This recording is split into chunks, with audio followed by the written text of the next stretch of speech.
مداحن رسول انام، ناظم جلسہ، سامعین اہل سنت، السلام علیکم ورحمۃ اللہ تعالی وبرکاتہ۔ الحمدللہ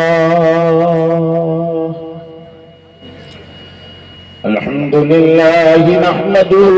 ونستعینه ونستغفره ونؤمن به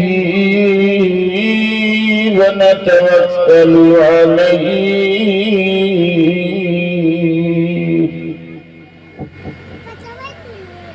ونعوذ باللہ من شرور انفسنا من سیئات اعمالنا من يهده الله فلا مضل له ومن يضلل فلا هادي له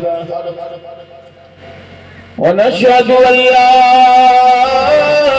إله إلا الله وحده لا شريك له أما بعد فأعوذ بالله من الشيطان الرجيم بسم الله الرحمن الرحيم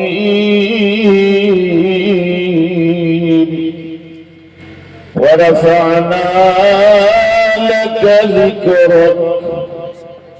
صدق الله العظيم وصدق رسوله النبي المكين الأمين الكريم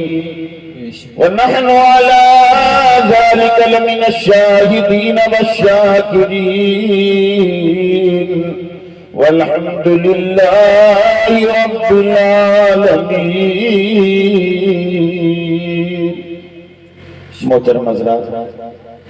آج کا یہ عظیم الشان بابرکت روح پرور مقدس پروگرام جس میں ہم اور آپ تمامی حضرات شریک سعادت ہیں، مبارکباد کے قابل ہیں اراکین مدرسہ اور اس کے روح رواں حضرت مولانا شمس الدین صاحب قبلہ، قاری ہارون رشید صاحب اور آپ تمامی حضرات، رب کی بارگاہ میں دعا کرے مولا جن جن بھائیوں نے، بچوں نے اس جشن نور کو رچانے، بسانے، سجانے میں جس بھی طریقے سے کوششیں، محنتیں اور شرکتیں کی ہیں، مولا تعالیٰ ان کی محنتوں کے لائق نہیں بلکہ اپنی شان کریمی، شان عطا کے لائق سب کو بدلہ عطا فرمائے۔ مولانا شمس الدین صاحب، آپ شاید نہ جانتے ہوں، اس ادارے اور مسجد کے لیے وہ قربانیاں پیش کی ہیں۔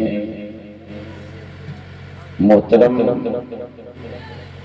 محمد احمد صاحب پہلوان، اللہ تعالیٰ انہیں کروٹ کروٹ جنت عطا فرمائے۔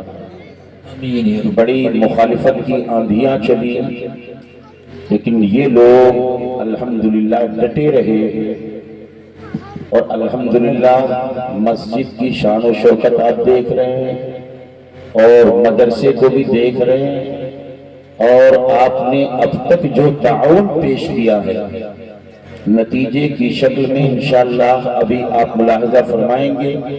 5 بچے حافظ قرآن ہو کر اس عظیم مدرسے سے نکل رہے ہیں۔ میں عرض کر رہا تھا محمد احمد صاحب پہلوان، اللہ تعالیٰ انہیں کروٹ کروٹ جنت عطا فرمائے، ان کے تمام ساتھ میں مل کر اس ادارے کو اور مولانا شمس الدین صاحب نے اس ادارے کو بڑا عروج بخشا اور آپ حضرات کا ساتھ رہا، اور اس وقت جو کمیٹی ہے بے پناہ محنت اور کوشش سے اس ادارے کو آگے بڑھا رہے ہیں، اور انشاءاللہ اگر آپ کا تعاون ساتھ رہا تو بہت جلد یہ عظیم مدرسہ ترقیوں کے مزید راستے پر گامزن ہوگا۔ تھوڑی دیر کے بعد وہ حسین منظر انشاءاللہ ملاحظہ فرمائیں گے۔ بڑی پرمکر بصیرت افروز معلوماتی کتاب ادیب شہیر حضرت علامہ زکریا خان صاحب قبلہ، یہ وہ علم و حکمت کے سمندر ہیں، اور جب ان کی گفتگو ہوتی ہے تو ان کے میٹرز کو لے کر علماء تقریر کرتے ہیں۔ الحمدللہ یہ ایسے عالم حضور حضرت علامہ سید ظفیر صاحب قبلہ جلوہ بار ہیں، ان کا تشریف رکھنا، دعائیں دینا، یہی قوم کے لیے، ہم لوگوں کے لیے بہت کافی ہے۔ آئیے حضرات تھوڑی دیر ٹھنڈک کا احساس، مجھے بھی آپ ٹھنڈک میں بیٹھے ہیں، یقیناً خوش نصیب ہیں۔ آپ دعا کریں رب العلا کی بارگاہ میں کہ مولا تعالیٰ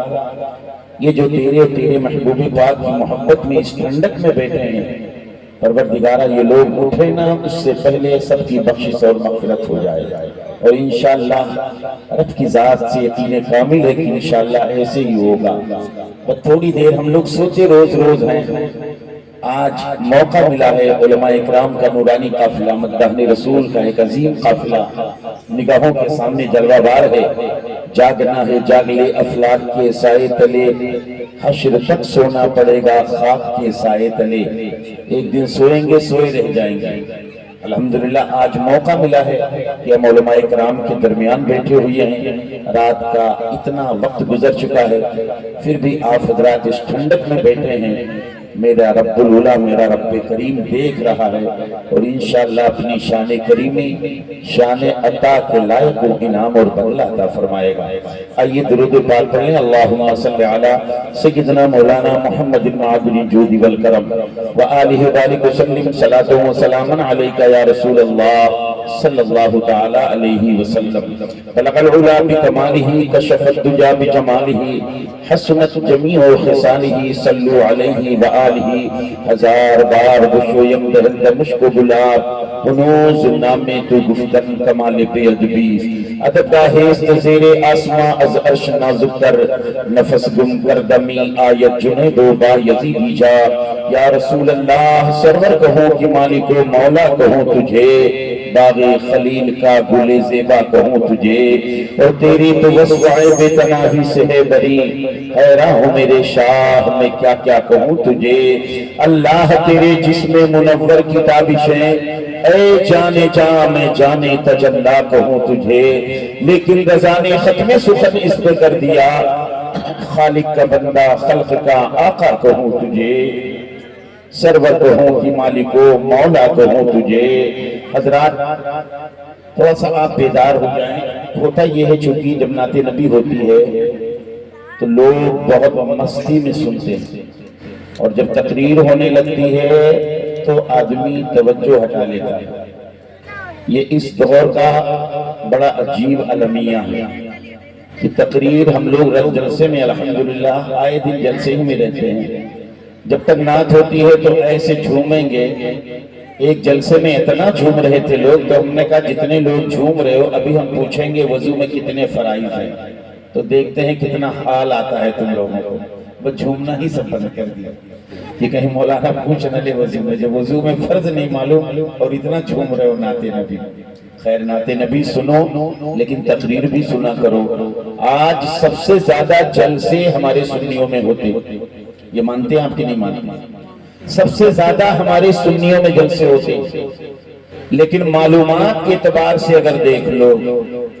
تو سب سے کم معلومات رکھنے والی کوئی قوم ہے تو قوم مسلم میں سنی ہے۔ سب سے کم دینی معلومات انہی کو ہے۔ ان سے اگر کوئی مسئلہ پوچھ لے، کوئی غیر پوچھ لے، حالانکہ دنیا کے کسی قوم کے نوجوانوں سے اس کے دھرم کے بارے میں کوئی پوچھ لے، مسلک کے بارے میں پوچھ لے تو کچھ نہ کچھ بتا دیتا ہے، لیکن سنی نوجوان سے اگر کوئی پوچھ لے کہ آپ کے مسلک میں یہ کیا ہے، آپ کے دین میں یہ کیا ہے، تو کہے گا ٹھہرو امام صاحب کا بلا رہے، ٹھہرو مؤذن صاحب کو بلا رہے، ٹھہرو عالم صاحب کو بلا رہے، ٹھہرو فلاں کو بلا رہے۔ سب سے زیادہ جلسے ہمارے یہاں ہوتے ہیں تو معلومات ہم لوگوں کو زیادہ ہونا چاہیے۔ میرے آقا صلی اللہ علیہ وسلم کے صحابہ کون سے دارالعلوم میں تھے؟ ابھی آپ علامہ زکریا صاحب قبلہ سے سماعت کی، جو مسجد نبوی سے ٹچ، مسجد نبوی میں اصحاب صفہ ان کا چبوتر، وہی سرکار فرمایا کرتے وہ لوگ سنتے رہتے، حضور سے سنتے رہے سنتے رہے سنتے رہے سنتے رہے سنتے رہے، اور کہیں دارالعلوم سے نہیں گئے فراغت حاصل، حضور کو سنتے سنتے سنتے سنتے وہ علم و حکمت کے سمندر ہو گئے اور ساری دنیا کو علم و حکمت سے سیراب کر دیا۔ آج اتنے جلسے ہمارے یہاں ہوتے ہیں لیکن ہمارے بچوں کو معلومات کیوں نہیں ہوتی؟ سب سے بڑی وجہ یہ کہ نعت جب اچھی آواز والا کوئی پڑھے، ہم جیسے لوگ پڑھتے ہیں تو انسان بھینس چرائی جائے، تو آپ تو انسان اچھی آواز والا پڑھے تو ماشاءاللہ ماشاءاللہ، اور تقریر ہونے لگی تو یا تو بھاگ جائیں گے گٹکا مسالہ کھانے، اور جو بیٹھیں گے بھی تو بالکل ٹیڑھے ہو گئے۔ بیٹا ایکو کم کر دو، بیٹا ایکو کم کر دو۔ ایک جلسے میں ایک عالم نے ہمارے ایک نوجوان کو کھڑا کر دیا، کہو بیٹا کھڑے ہو جائے۔ نوجوان کھڑا ہو، مولانا صاحب نے پوچھ لیا بیٹا بول فجر میں کتنی رکعت؟ تو سر کھجلاتے کہہ رہا بلا وجہ کھڑا ہو گیا۔ تو جب لوگوں کو دیکھا تو کوئی ایسے کیا تھا، کوئی ایسے کیا تھا، کوئی ایسے کیا تھا، کوئی ایسے کوئی ایسے، کنفیوز ہو گیا۔ اس نے کہا حضرت فجر میں 8 رکعت ہے۔ تو کہا بیٹا تو اٹھ جا بیٹا، فجر میں کتنی رکعت؟ تو کہا 12 رکعت۔ تیسرے سے